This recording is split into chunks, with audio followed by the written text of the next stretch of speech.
and welcome back to my channel. Today's video is going to be how to punch needle, nice and simple, nice and easy.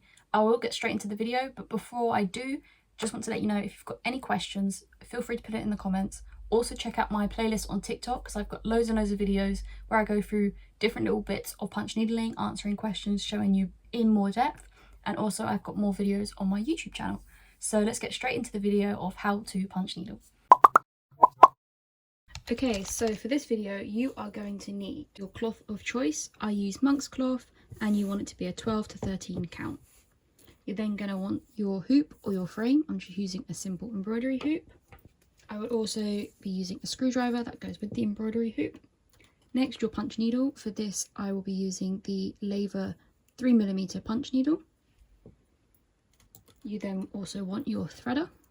This is one that I made myself. You can find a video on my page. You're going to need a pen, some scissors, and then your yarn of choice. I'll be using Paint Box double knit cotton, and this is 100% cotton. The first thing you're going to want to do, grab your embroidery hoop and loosen it so that you have got the two separate parts. Like this. The next thing I do is I place the larger hoop underneath your cloth, and you're going to want to get it pretty central, and then I place the smaller hoop on the inside. Make sure you've got a lot of space around the outside of your hoop. Don't bring it too close to the actual hoop itself. Now you're going to want to tighten it. So the best way to do this is to hold the bolt with one hand and to twist it with the other hand.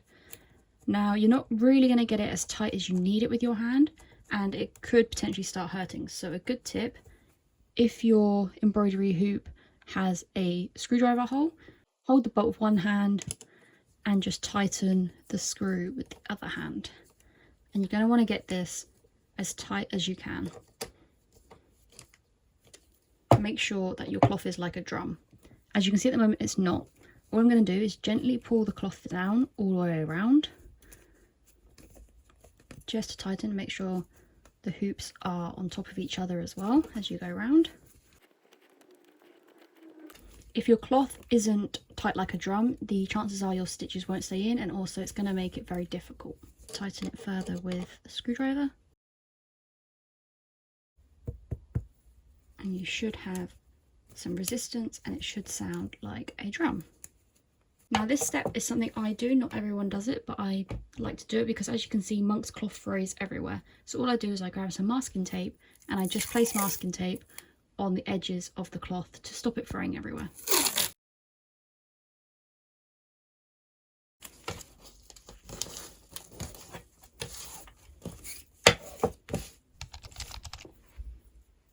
Okay, so now that our cloth is nice and sealed, it's not going to fray everywhere. This is now the step where some people do it differently than others. I like to use this as the back of my design and this as the front. You'll see some people draw straight onto the drum side. That's absolutely fine. I just prefer to do this side. Reasons being, one, I can trace easier this way. I don't have to tape anything to the design. Two, I know I can use right up to, if I wanted to, I could use right up to the edge here. If you were to do that this side, the chances are you're going to hit the other hoop without wanting to. At least I know this way I can use all of this space. Like I said, it's just a personal preference, it's just how I like to do it. You can do it whichever way you like. So when you've got your hoop ready, the next thing to do would be to draw your design onto the cloth. Remember, this is going to be the back, this is going to be the front. So if your design involves text or it needs to be a certain way, make sure you flip your design before you draw it on. This will be reversed.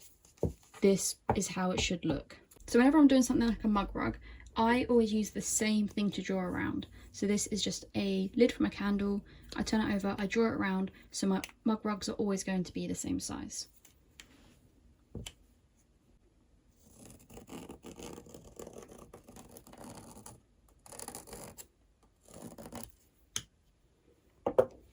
And some different ways of getting your design onto the cloth. One way that I will be using is you use your tablet as a light box from underneath. Another way, you can freehand, or if you can print off the design, place it against a window or you can place it underneath the cloth in a dark room and then just trace around.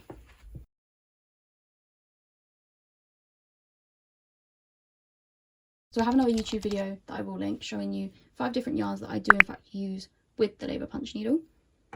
And I showed you at the start of this video this cotton double knit.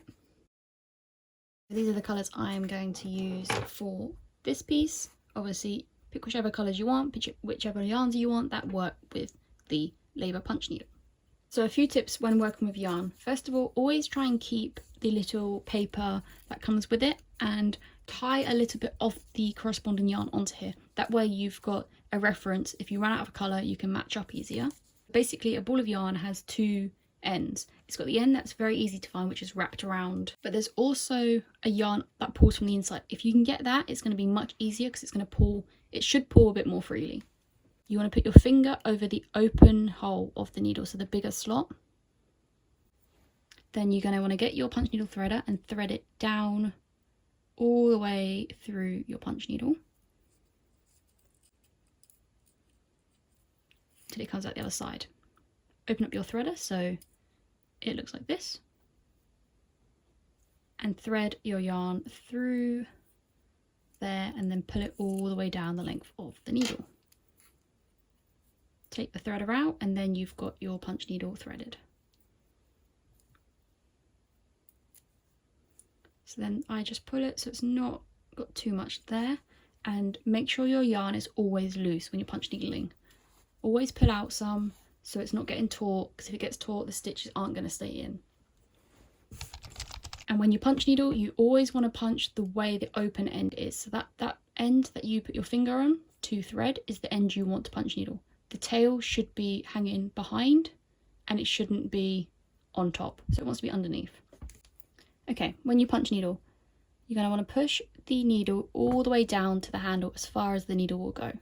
Lift it up, but only graze the top of the fabric. Move across a small amount and punch down again. You want to keep your stitches as consistent and short as possible. When you get to a point where you need to turn the needle, because you need to turn direction, literally just turn the needle slightly and continue. Make sure you're always facing that open end.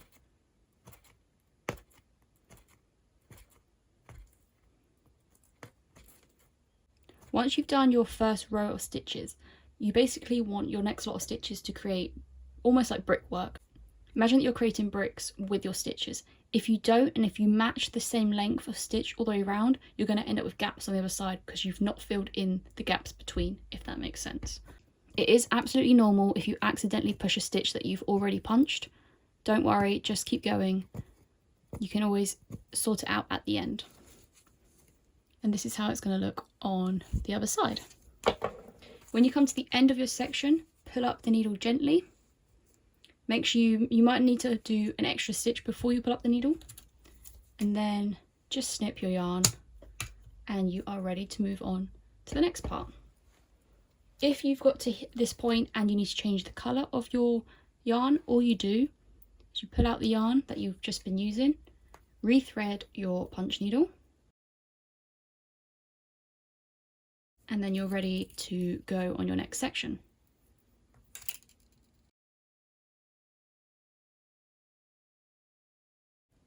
Remember, if your stitches aren't staying in, it might be that your cloth isn't tight enough, your yarn is too tight and getting caught, or you might be using the wrong cloth, yarn and needle combination. One of those might have to change so that you get easy punch needling.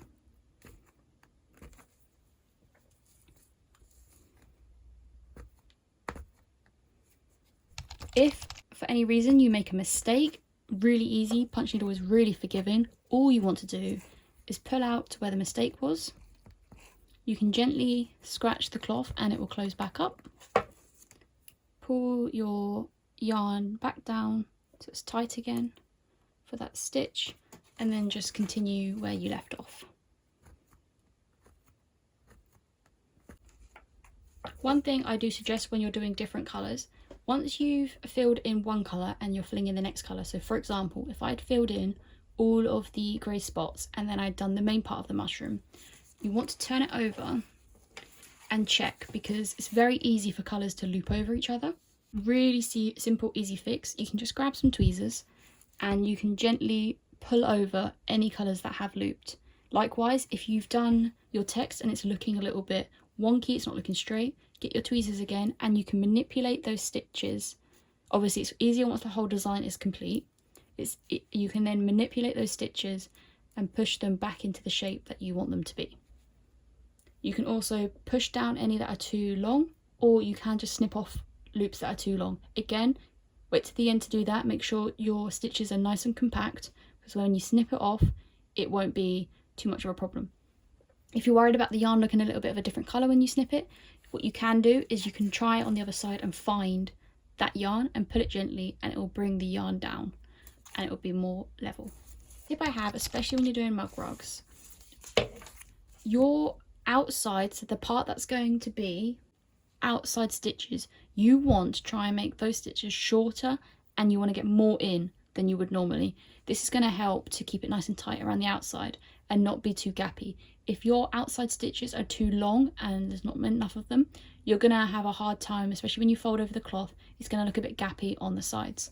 You want those side stitches to be nice and tight, nice and consistent, and lots of them. So let's imagine I finished this. For example, here I've got a little candy cane that I've done recently. Now this is complete. I can check on this side before, just to make sure that all my stitches are where I want them to be. Like I say, you just manipulate them with either your punch needle or some tweezers. Tweezers make it easier if you need to unhook any of those colours. It's completely natural for things to hook. Once you have unhooked them, your lines will end up appearing straighter because you've moved those colours back to where they should be. So when you have finished your punch needle piece, you want to gently snip those loose strands from the other side.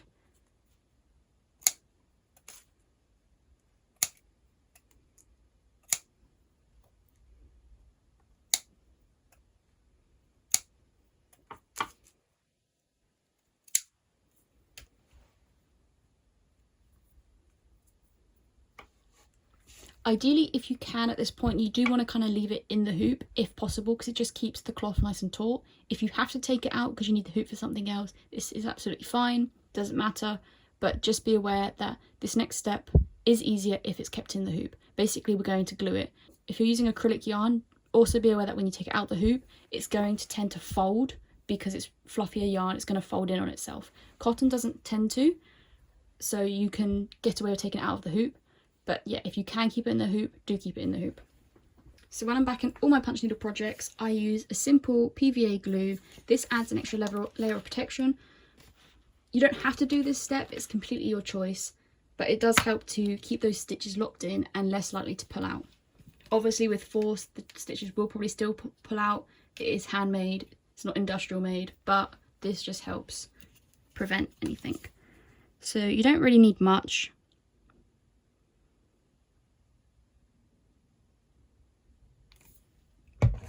Put the glue on and spread it out. Obviously, if you're using the looped side as your final piece, you want to glue the flat side like I'm doing. If you're using the flat side as your final piece, you want to glue the looped side. And then all you're going to do is leave that to dry, and then you'll go on to finishing your project. So I won't be showing you how to finish your pieces in this video, but I will link the video where I showed you how to make a mug rug. I showed you how to make a spider mug rug. This is a car coaster, but it's the same concept. This is going to turn into a tree decoration, pretty much the same concept, but before you put that felt on, you want to put a bit of thread or something as a loop so it can hang. The basics of punch needle are really similar from starting to finishing. You can implement those techniques into a range of different products. Really simple. Okay, so I hope that tutorial helped and you've got a better understanding of how to punch needle. Hopefully I've given you a few little tips and tricks in there. You can check out my secrets to punch needle. That will have loads more tips and tricks in that as well. But otherwise, I do hope it helped, and please do like, comment and subscribe, and I will see you in the next one.